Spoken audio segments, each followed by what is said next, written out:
Gracias. Dios y a su orden para tu y tu gloria. Dios y enséñame a obedecer con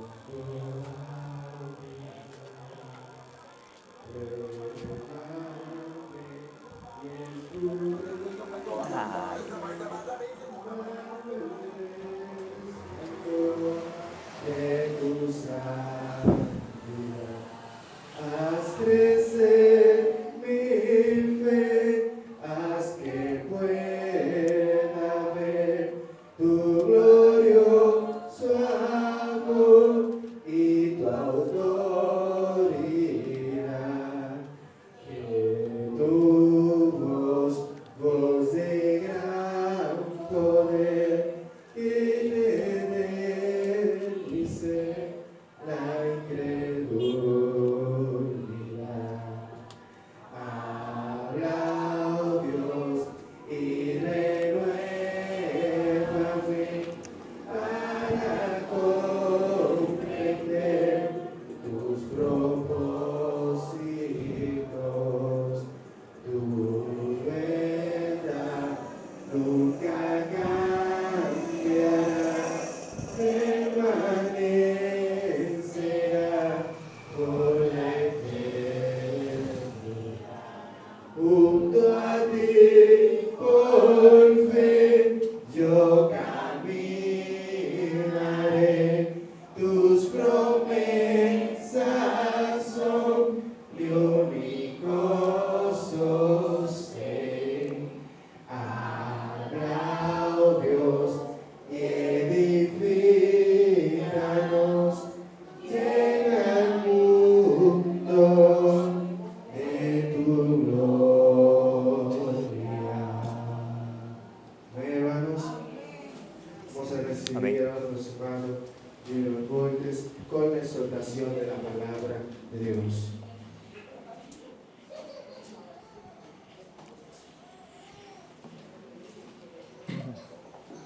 Buenos días una vez más, que Dios les bendiga a todos y a todas. Una gran bendición poder estar aquí en la casa del Señor y poder glorificar su nombre. Vamos a orar inmediatamente para ver lo que Dios nos tiene por medio de su palabra, ¿no? Oremos. Padre, gracias en esta hora una vez más por reunirnos como iglesia con la intención de solo glorificar tu nombre. Si hay alguien más que ha puesto en su corazón estar aquí, que tu gracia, tu misericordia le alcance, le dirija y que podamos gozarnos en esta mañana gloriosa, oh Padre. Aquellos, una vez más, le pedimos que están afectados de salud, que tu poder sanador obre en ellos, que usted les bendiga, les guarde.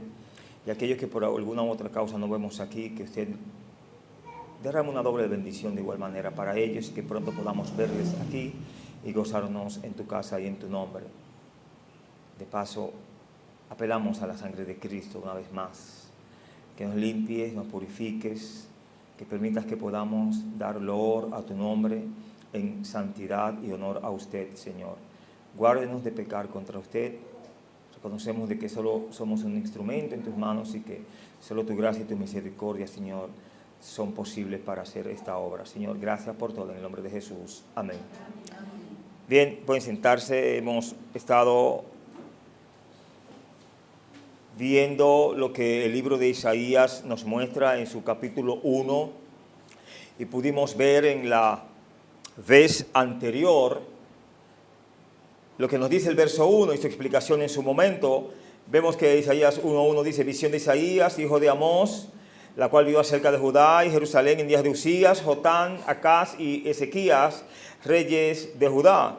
Vemos rápidamente cómo el verso 1 nos dice quién era el padre de Isaías y en qué tiempo realmente gobernó, bajo qué reinados estuvo este hombre hablando de lo que Dios quería que se hablase. Habíamos dicho que había ministrado este profeta desde el año 740 al 680. Durante unos 20 años, dice, habló tanto con el reino de Israel como con el reino del sur de Judá. después de la caída de Israel ante los asirios en el año 722. Pudimos ver también que era un tiempo de decadencia espiritual en el cual Israel estaba atravesando, había mucha desobediencia, mucho pecado en esta nación, y Dios les insta a través de este hombre a que vayan al arrepentimiento. Y eso es lo que Dios quiere, decíamos en su momento, para con nosotros cuando le fallamos a Él. ¿Cuál es la única cura para ello? Arrepentirnos, y Dios es nuestra cura, hermanos. Él es el único que nos puede limpiar de toda iniquidad. Hablamos en su momento de que hasta la época de Isaías, el reino de Israel, las 10 tribus del norte, entiéndase, habían reinado 18 reyes, y de 18 reyes, 19 fueron malos. ¿Hubo alguno bueno? Se pasó con uno malo, ¿no? Pero Dios en su misericordia siguió tratando con ellos. Podríamos decir que en su momento Judá en el sur obedeció al llamado del Señor, pero unos 400 años después se desvió. Dios, pudiéramos decir, que diseminó, apartó todas estas tribus, las dispersó, y en su momento las volvió o las volverá a juntar, ¿no? Bueno, hablamos en su momento, en cuanto al libro de Isaías, que muchos eruditos modernos piensan que hubo más de un autor en este libro. También pudimos ver que en la época de Isaías, Israel era una pequeña nación y a menudo atrapada en medio de las guerras entre tres potencias poderosas. Egipto. Recuerde que en Egipto veíamos, o desde allí, existen lo que le llaman, que son las 7 maravillas, asuntos monstruosos que realmente al verlos uno queda cautivado, ¿no? Esas pirámides, muchos se preguntan cómo fueron construidas, porque los bloques que las componen son gigantes, y hay muchas conjeturas en cuanto a eso. Pero le pregunto yo, ¿es difícil para Dios crear una pirámide? Y utilizar y darle la inteligencia al hombre para llevar a cabo lo que él quiera. Creo que no, creo que es poca cosa. ¿No estaba dispuesto el hombre en la torre de Babel a hacer una torre hasta el cielo? Y si Dios no lo frena, ¿qué usted cree que hubiera pasado? Le meten para la nube con todo para allá, y de allá lo desgranan también. Porque Dios no le dijo al hombre que haga una torre. Dios le dijo que fructificaran, se multiplicaran, no que se elevaran contra él. Bueno, en los versos 2 hasta el verso 4 vimos la queja del Señor contra Judá, diciéndole: oíd cielos y escucha tu tierra, porque habla ¿quién? Jehová, diciéndoles: quería hijos y los engrandecí, y ellos se rebelaron contra mí. Y una buena explicación que le da, que me gusta, dice: el buey conoce a su dueño, y el asno el pesebre de su señor. Y a Israel le dice: Israel no entiende, mi pueblo no tiene conocimiento. Oh gente pecadora, pueblo cargado de maldad, generación de malignos, hijos depravados, dejaron a Jehová, provocaron a ira al Santo de Israel, se volvieron atrás. Recuerde que en su momento, cuando el pueblo de Israel estaba en Canaán, Dios lo envía a Egipto por un asunto de hambre, ¿no? Luego Dios le da un tiempo bien largo a los que entonces quedan residiendo en Canaán para que se arrepientan. Israel está en Egipto, ¿no, verdad? Y los cananeos, etcétera, están haciendo su vida de una manera idólatra, etcétera. Y Dios le da tiempo para que estas personas se arrepientan. Bueno, Dios los saca de allí, ¿no? Y entra Israel. ¿Y qué hace Israel? Se vuelve a las mismas obras idolátricas que Dios le había dicho a sus moradores allí que debían de apartarse. Quiero seguir compartiendo desde los versos 5 en adelante, y aquí en este punto vemos la desesperada condición de Judá. Mire que Judá no debió de ser, pudiéramos decir, rebelde, sino que era un pueblo que se sujetó al Señor, duró más que Israel del norte, pero en su momento también cayó de una manera muy vil. Las interrogantes nos dicen desde el verso 5 hasta el verso 9, ¿por qué querréis ser castigados aún? ¿Todavía os rebelaréis toda cabeza está enferma y todo corazón doliente. Desde la planta del pie hasta la cabeza no hay en él cosa sana, sino herida, hinchazón y podrida llaga. No están curadas, ni vendadas, ni suavizadas con aceite. Vuestra tierra está destruida, vuestras ciudades puestas a fuego, vuestra tierra delante de vosotros comida por extranjeros y asolada como asolamiento de extraños, y queda la hija de Sión como enramada de viña y como cabaña en melonar, como ciudad asolada.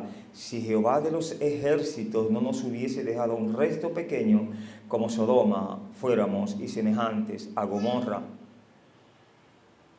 Vemos aquí claramente que a pesar de su pecado, decíamos, Dios no deseaba mal sobre Judá, sino que bien. En cambio, Él anhelaba que ellos se arrepintieran y le facilitaran las cosas, o se facilitaran las cosas.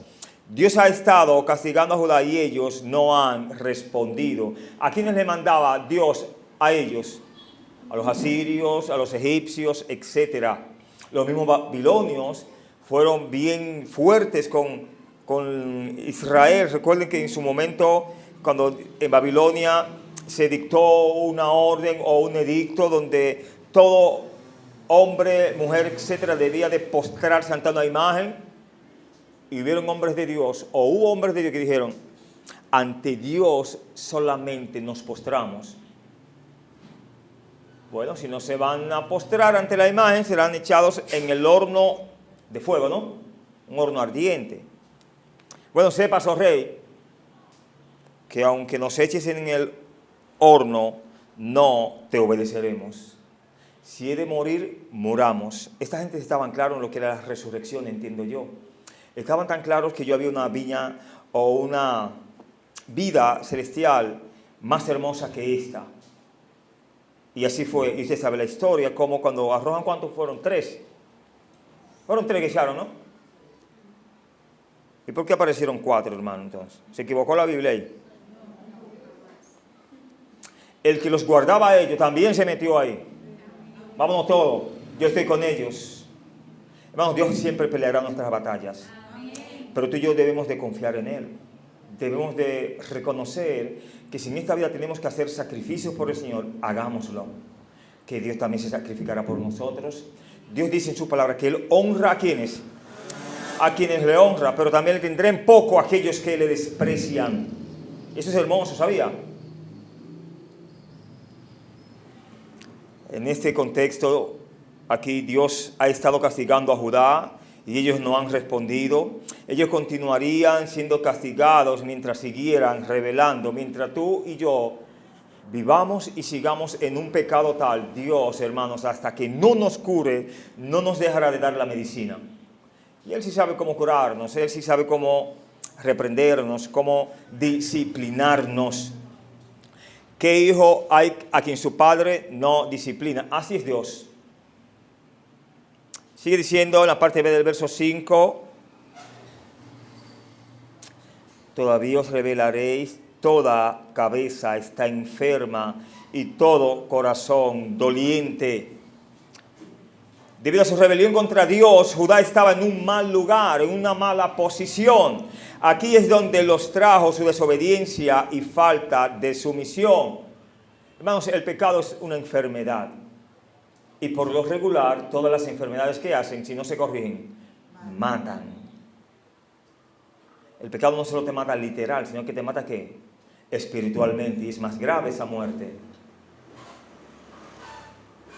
Durante el reinado de Acaz, el reinado de Judá fue atacado y saqueado por Israel, Siria y Edom, los filisteos y Asiria, más de 5 naciones, o 4 en este caso, según Segunda de Crónicas 28. Dice, se escribió de este periodo diciendo allí, porque Jehová había humillado a Judá por causa de Acaz, rey de Israel, por cuanto él había actuado desenfrenadamente en Judá y había prevaricado gravemente contra Jehová. Verso 19 del capítulo 28 de Segunda de Crónicas lo aclara mucho mejor. ¿Qué más podemos ver aquí? Dice, con todo esto Judá no se arrepentiría. Llegó a ser más rebelde que el mismo Israel del norte. 10 tribus se rebelan contra Dios.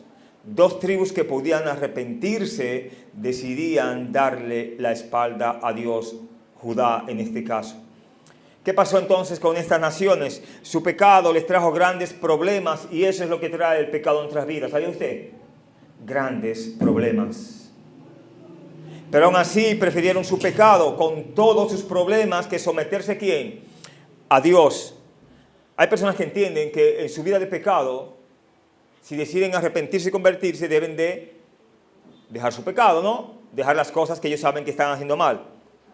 Ellos dicen, no, yo sé que yo no puedo ser cristiano, porque yo tengo 2 de esto, hago tales cosas, etcétera, etcétera, y así yo no voy a poder servir a Dios. Mejor me quedo como tal. Prefieren irse al infierno con toda la gozadera, con 2, con 3, con lo que tengan, etcétera. Pero lo bueno del Evangelio es que esto es algo voluntario. Eso es el que quiera servir y aplica para el que está en Cristo y para el que no está en Cristo. A veces actuamos como si viviéramos este Evangelio a regañadientes. Porque ya me hizo esto, porque él me habló así, porque él no me hizo, porque él me hizo. Ahí nos encogemos. Pero no sé por qué nos encogemos contra Dios. Que ese es un error grave. Yo creo que si mi hermana me ofende, si mi hermano me hace mal, ante el Dios que él dice que le sirve, que yo tengo que ir, porque él tiene un padre, que yo digo que es mi padre. Pero no, a veces decidimos como cargar, acumular situaciones en nuestras vidas, pesares y demás. Bueno, en el verso 9 podemos ver que nos dice un ejemplo bien claro de 2 ciudades que él les había predicado muchísimo. Dice, si Jehová de los ejércitos no nos hubiese dejado un resto pequeño, como Sodoma fuéramos y semejantes a Gomorra. Usted sabe lo que quiere decir aquí el profeta, cómo aquellas ciudades fueron ¿qué? Destruidas totalmente.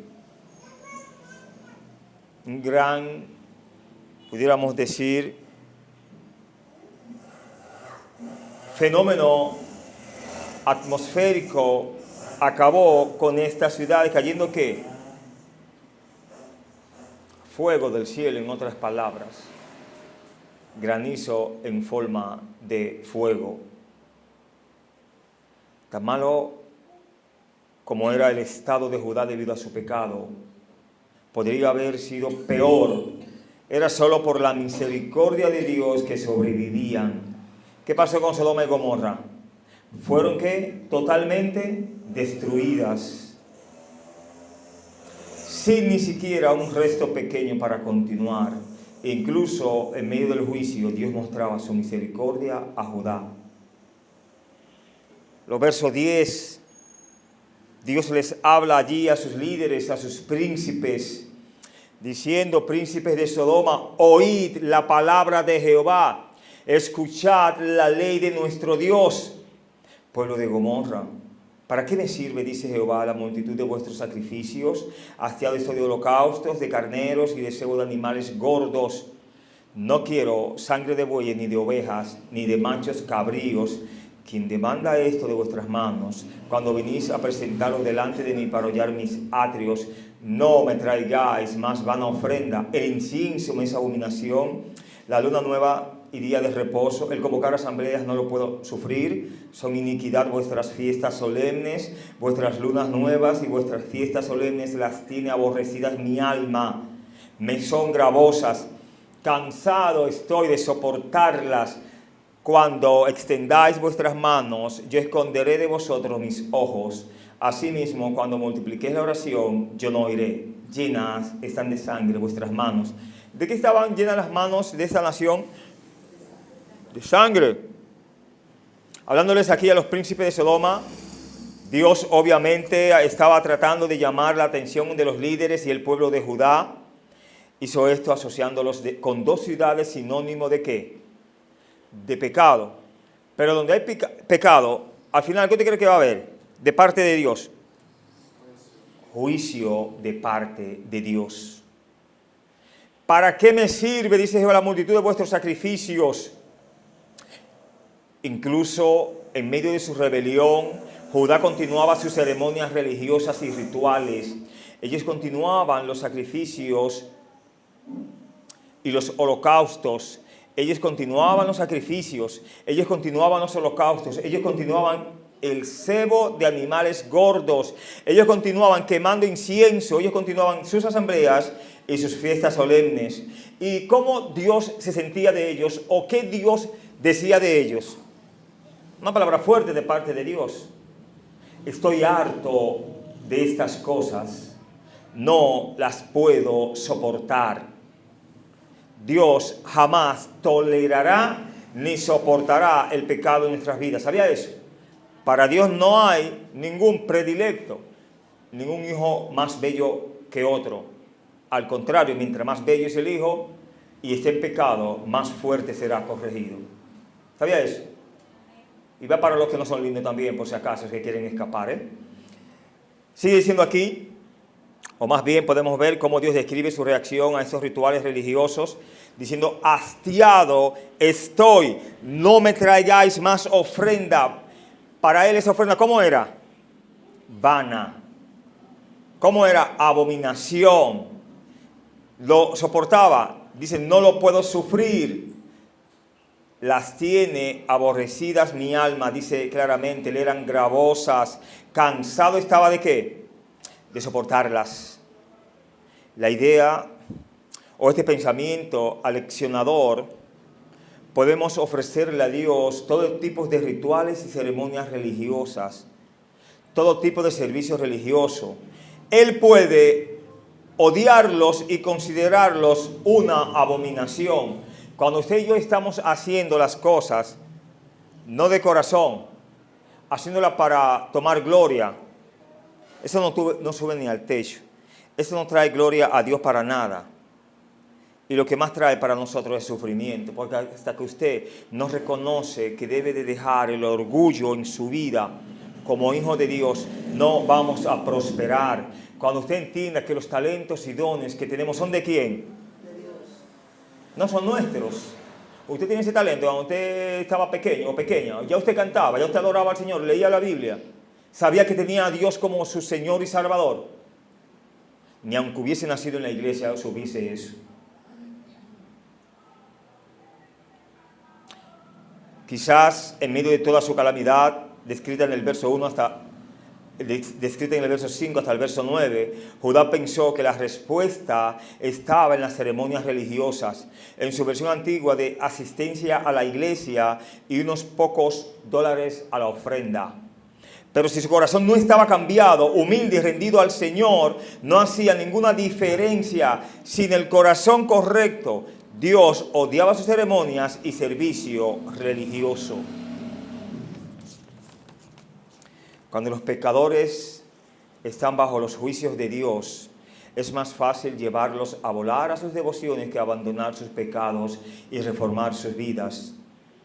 No hay algo más grande, hermanos, que usted visita, conversa, Dios le permite tratar con un hermano, con una hermana, etcétera, sobre algo que Dios, pudiéramos decir, te pone a ser de bendición, pero esa persona sabe cuál es el mal y tú tocas esa hebra. Usamos la palabra de Dios por lo regular para amonestar y esa misma persona, basada en la palabra de Dios, se defiende. Usted le dice, oh hermano, tengo tiempo que no te veo por la iglesia, estabas afectado de salud, no te sentías bien. No, yo estaba muy bien, pero yo estoy leyendo mi Biblia en mi casa. Yo estoy escuchando mensajes en la radio, en la red, etc. Bueno, usted nada más tiene que dar gracias. Hermano, gracias. Yo me alegra verte bien. Que Dios te bendiga mucho. Ya el Señor es que tiene que tratar con esa persona. Porque usted sabe que la palabra de Dios nos manda a congregarnos, a entrar en sus atrios. Usted podrá tener una casa, pero Dios tiene atrios. Dios tiene una casa de oración para que se invoque su nombre. En el verso 15 nos dice, cuando extendáis vuestras manos, yo esconderé de vosotros mis ojos. Asimismo, cuando multipliquéis la oración, yo no oiré. Llenas están de sangre vuestras manos. Esta era la postura de oración en esa antigua cultura.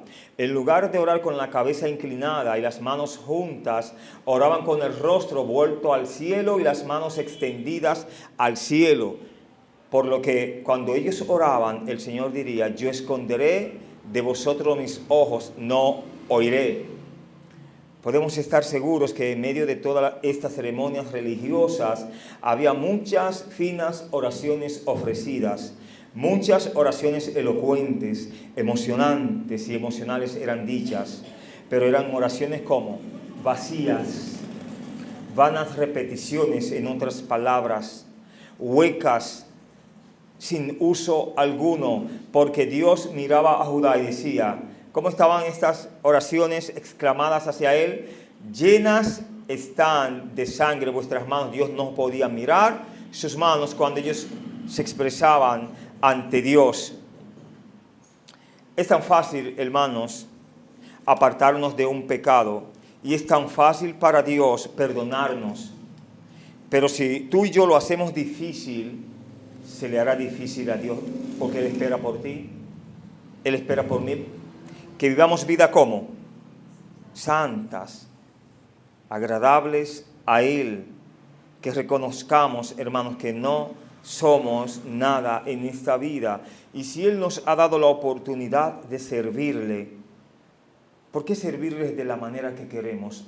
A nuestras expensas, a nuestra manera. Como dice la expresión, no sé si lo diré bien o lo diré mal, usted me corrige.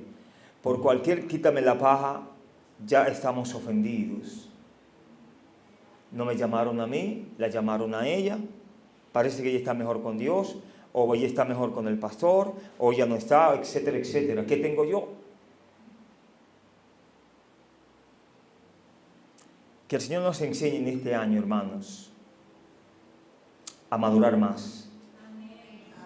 Pidámosle a Dios eso. Yo se lo pediré y yo sé que Él me lo puede dar. Que me haga crecer más en su obra. Que me dé un poquito más de salud para poder llevar su nombre por doquiera Él quiera. Porque si decido ser niño, llegaremos al cielo como niños. Dios quiere que tú y yo, hermanos, crezcamos en su palabra, crezcamos en amor, crezcamos en la comunión. Y voy a decir algo aquí, creo que lo he dicho otras veces y si no usted lo va a escuchar de primera. Cada vez que me preguntan por esta congregación de santos, si hay algo que me llena de bendición y de gozo, es poder decir, estamos bien en la parte de lo que es la comunión, estamos bien en la parte de lo que es la confraternidad, estamos bien en lo que es el remanente fiel que Dios nos ha permitido allí compartir con ellos. Y siéndole más honesto, yo no quiero llegar en el día en tener que tragarme estas cosas y no poderlas decir, porque entonces ya las decisiones serían más graves. Vamos a orar. Espero que el Señor nos dé entendimiento. Padre, gracias en esta hora, Señor. Una vez más, te damos las gracias por esta reflexión, Señor. Usted sabe lo que estaba en nuestro corazón compartir y nos ha permitido compartirlo. Permítanos crecer, permítanos, Señor, buscar más y más sus rostros, Señor. Auméntenos la comunión, la confraternidad, el gozo, Señor. Ayuda a este remanente a que pueda seguir creciendo en tu palabra, creciendo en amor, confraternidad y las demás cosas que usted sabe que debemos, Señor, dejar y las que debemos de tomar. Despójanos de tantas, Señor, simplicidades, arrogancia, Señor, nimiedades, orgullos, pasiones que no tienen nada que ver contigo, Señor. Guárdanos de pecar contra ti. Ayúdanos a presentarnos como una iglesia santa, Señor, una iglesia sin mancha, sin mácula, como la que usted salvó, Señor. Saca el pecado de tu iglesia, saca el mal de tu iglesia, Señor. Revístanos de poder, revístanos de tu gracia, oh Padre. Ayúdanos a ser mejores siervos y siervas, mejores fieles, mejores íntegros, mejores hombres y mujeres que te sirvan y busquen las almas, Señor. Gracias por este corto momento, gracias, Señor, por lo que sigue. Síganos guardando y bendiciendo y que toda la gloria y que toda la honra sea depositada a sus pies. En el nombre de Jesús. Amén. Que Dios les bendiga mucho, hermanos.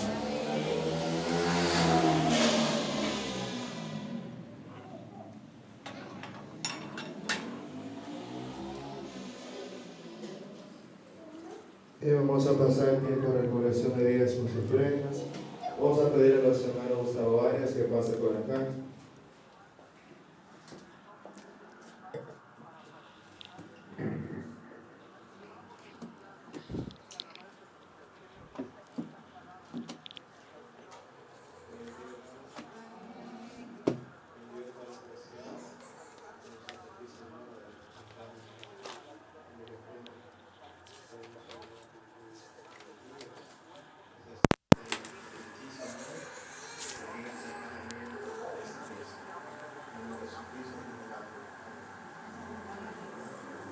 Como la viuda echó lo que tenía, la blanca la dio para el Señor.